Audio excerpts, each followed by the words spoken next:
బీహార్‌లో ఒక్కసారిగా పరిస్థితి ఫుల్‌గా మారిపోయింది.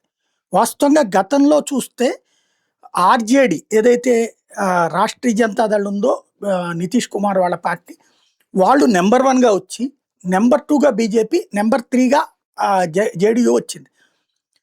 బీజేపీ, జేడీయూల కలయికతో ప్రభుత్వం ఏర్పడింది కిందటిసారి. ఎందుకంటే రామ్ విలాస్ పాస్వాన్ కొడుకు చిరాగ్ పాస్వాన్ విడిగా పోటీ చేసి జేడీయూ సీట్లని లాగడం వల్ల ఎదురైనటువంటి పరిస్థితి.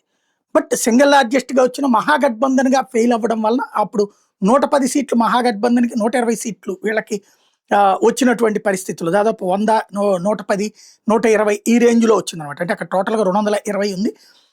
వీళ్ళకంటే ఓ 10 సీట్లు మాత్రమే ఎక్కువ వచ్చినటువంటి పరిస్థితి ఉంది అక్కడ. అలాంటి సిట్యుయేషన్‌లో విజయం సాధించినటువంటిది.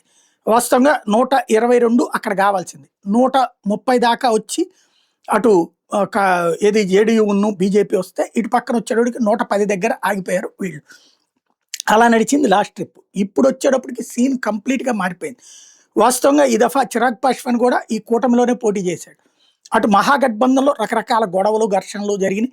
18 చోట్ల వాళ్ళలో ఒకళ్ళ మీద పోటీలు పెట్టుకున్నారు. ఆ ఇంపాక్ట్ అనాలా, జన్‌జీ అనేటటువంటి తనకు అనుకూలంగా ప్రభుత్వానికి వ్యతిరేకంగా వస్తుందని రాహుల్ గాంధీ పదే పిలుపునిస్తే జన్‌జీ చాచి చెంపదెబ్బ కొట్టారు కాంగ్రెస్ పార్టీని, ఆర్‌జేడీని.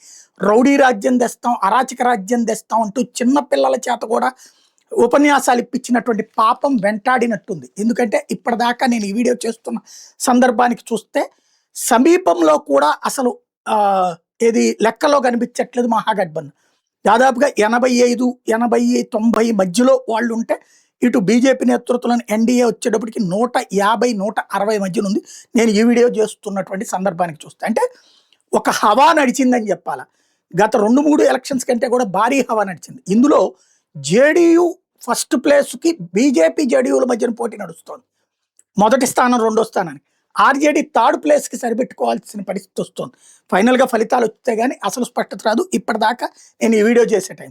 ఓవరాల్‌గా చూస్తే బీహార్‌ని బీజేపీ నేతృత్వంలోని ఎన్డీఏ అనాలా, జేడీయూ నేతృత్వంలోని ఎన్డీఏ అనాలా, కొట్టేసిందని చెప్పాలా. నిమో మంత్రం అక్కడ పనిచేసింది. క్రిందటిసారి నమో మంత్రం పనిచేసింది. ఈ దఫా నిమో మంత్రం, నితీష్ మోడీ మంత్రం పనిచేసింది.